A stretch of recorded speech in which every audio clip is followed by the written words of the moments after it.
hadn't seen my sister in almost a year when she invited me to her housewarming.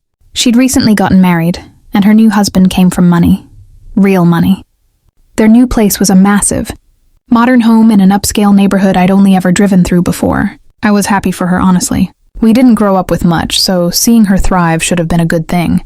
I pulled up in my 2008 Honda Civic, freshly washed but still showing its age. A couple dings here and there, a faded bumper, the kind of car that's seen some miles. As I got out, I saw my sister standing at the front steps with a glass of wine in her hand. She was dressed in something designer, laughing with a few of her new in-laws. She spotted me, smiled politely, then walked over.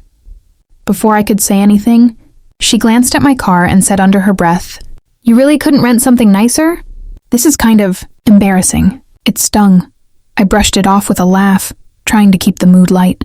"Still runs like a dream," I said. She forced a smile, then waved over the valet. He looked to be in his early 20s, clearly bored with the job, until he saw me. "Wait, are you Jace Rivers?" he asked, eyes wide. I was caught off guard. "Yeah?" He lit up. "Dude, no way. I follow your work. The AI startup, right? You did that TED Talk on accessible tech for low-income schools. That talk changed the way I think about engineering. I'm studying computer science now, because of you." My sister raised an eyebrow. Her friend stopped chatting and looked over. Yeah," I said, a little stunned. "That's me. I didn't know anyone actually watched that." The valet grinned. "Watched it? Man, our professor made it required viewing. You're kind of a big deal on campus. Can I get a selfie?" I nodded, and he snapped a quick photo before taking my keys like he'd just been handed a Porsche. My sister stood there quietly, her mouth slightly open. I gave her a small smile. "Thanks for the invite," I said gently. "The house is beautiful." I walked into the party, suddenly feeling a little less small.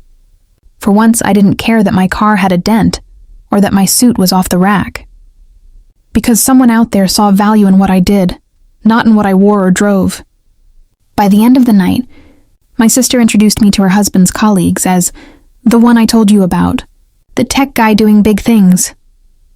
She didn't mention the car again, and honestly, she didn't need to.